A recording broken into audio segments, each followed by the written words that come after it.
welcome to Act 2 of Extra Time. Greg Lawless alongside Shep Messing and Jason, the producer.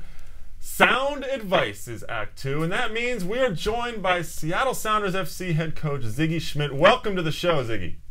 Hey, thanks. Thanks for having me on. I really appreciate it. Well, we love when you come on, and we have to ask right off the bat, an emotional weekend for you. What were your thoughts when you got back to Columbus? Well, you know, obviously there were a lot of mixed feelings. I didn't know what the reaction would be from the fans and the crowd, but their reaction was tremendous. They were very supportive of what we had accomplished last year, and they were very good. Obviously, once the game kicked off, you know, I was the enemy, but it was certainly a very rewarding win for us, you know, being able to break their home streak. But more importantly for us, it was 3 points that put us a little closer to getting in the playoffs. Sigi, in Act 1 this week, we talked a little bit about the MVP race, and your team certainly has a few candidates. But as a coach who's played against every team in the league at this point, outside of your team, who do you see? Who does it, from a coach's perspective, who do you think is the MVP of the league so far? Well, you know, I mean, for me, when you look at who's meant the most to his team, I think it's probably Shalrie Joseph. You know, I think Shalrie's had a huge burden on him this year, you know, with Taylor Twellman basically having been out for the whole season. Chris Albright's missed the whole season. Steve Ralston's been in and out of the lineup. They've played different people up front. They've asked Shalrie to play up front. They've asked him to play in midfield.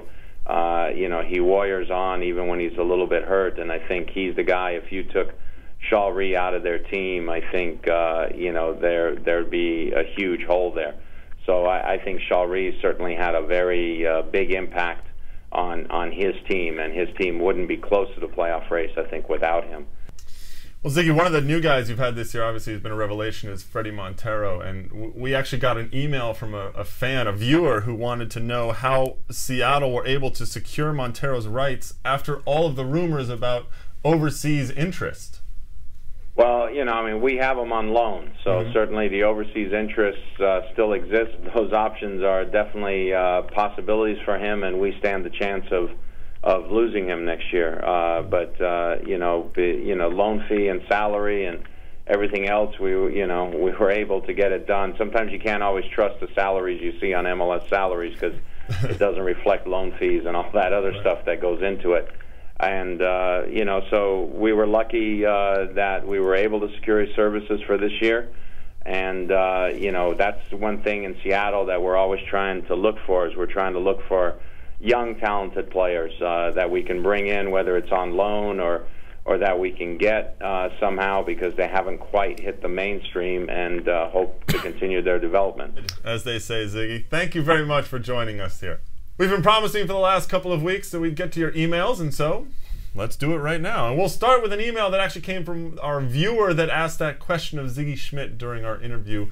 And his question was, what is the best year in MLS history according to us? This is from Dan in Michigan. Shep, will you go first? Great question. I say year number one, 1996, MLS Cup at Foxborough. Torrential downpour, unbelievable game. DC United, Eddie Pope, overtime goal, magical moment and year. What also makes that year especially great was the fact that DC started that season terribly, and they came flying back in the second half of the season after Bruce Arena benched Marco Echeverri, got rid of that Suarez guy, Barte Suarez, and then the team went on a run. Yeah, that's too easy for me, I think. Bruce Arena doing it again this year. Go ahead. Season one's too easy. I'm going with 2003. 2003, the opening of the Home Depot Center, I think was probably one of the biggest events in MLS history, under the radar. MLS Cup was Chicago, San Jose, the top team in the East against the top team in the West. Landon Donovan shined in what was a great game, 4-2. You had players like John Spencer. Go ahead. John Spencer had a great season. You had Twellman and Ruiz following up their 20-goal seasons. They had 15 each, but another close race. Damani Ralph is a guy who I loved during that season. It was just a great season. That was a good year. I'll give it to you. But the best year, without a doubt, 1998. That was the year that Chicago joined the league. Oh, you must have played that year. Did you play? I did not play in that year. I was in the minors in 98. But that was the year Chicago joined the league. Right. And they went on that tear. They won MLS Cup out in the Rose Bowl, right? And what made it such a great year was the fact that Chicago came in as an expansion team. They went on this run, and they brought in great players. Think about it. Peter Novak was playing at that time. Lubomir Kubik and Poborski were also on that team.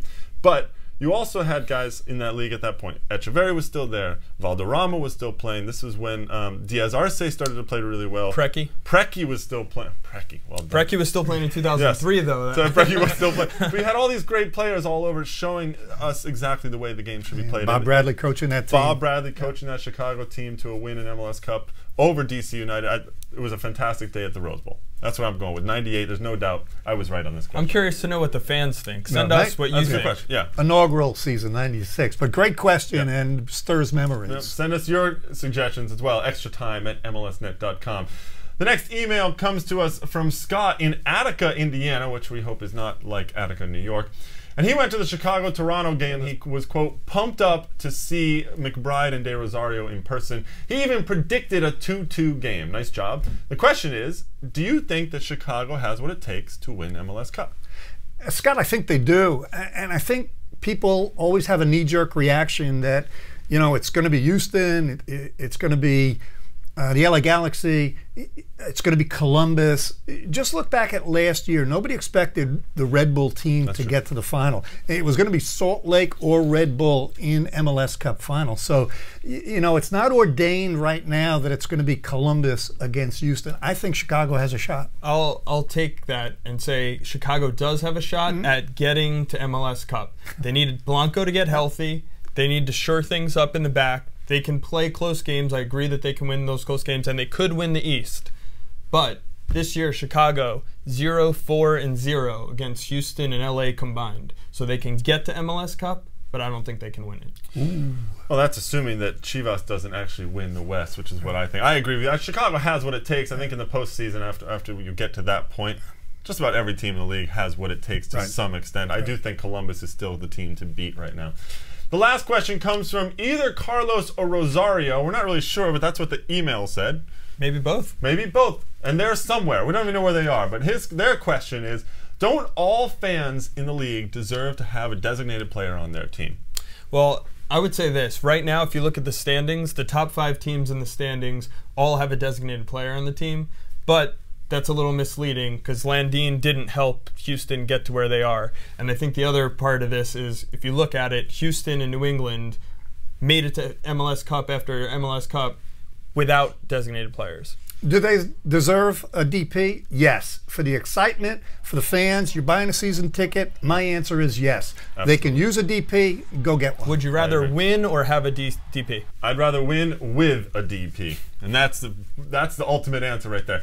That's all we have for Act 2. And don't forget the Extra Time Guest Reporter Contest, where you can win a trip to join us at MLS Cup in Seattle. Check out our website on MLSnet.com for all the details. On Thursday, we're going to look at how the World Cup qualifiers will affect MLS.